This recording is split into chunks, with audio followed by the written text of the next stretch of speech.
Solvation is the process of dissolving by the attraction of molecules of solvent and molecules of solute. When the solute is soluble, its molecules spread out and become surrounded by the solvent. For example, how salt dissolves in water. There are two parts to solvation, one being the solvent and the other being the solute. First, let's talk about the solvent. In this case, the solvent is represented by fish, which are labeled as water.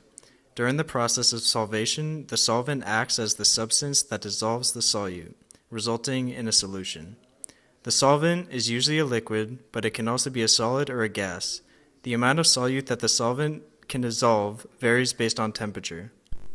Next, let's talk about the solute. In this case, the solute is labeled as NaCl or table salt. The solute is the substance that is dissolved by the solvent. During the process of solvation, the solute is submerged in the solvent.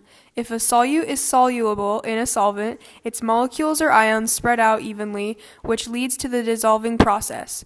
Once they are separated, the solvent is able to surround the individual solute molecules. Now here's a demonstration on how it works. Here we have the solvent, water, which is represented as various colors of fish. As the solute, NaCl, enters the water molecules quickly surround the salt. Then, this is when the individual water molecules pull apart the salt molecule in order to dissolve it. At this time, several hydrogen bonds are broken and van der Waals forces diminish. After the solute is dissolved, the liquid becomes a homogeneous solution where both salt and water are evenly dispersed. Let's do a quick recap. Solvation is the process of a solute dissolving in a solvent.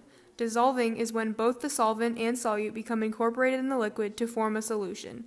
The solute is the substance that will be dissolved by the solvent. The solvent is the liquid, solid, or gas that dissolves the solute, and a solution is a homogeneous mixture, meaning that the components are evenly mixed together.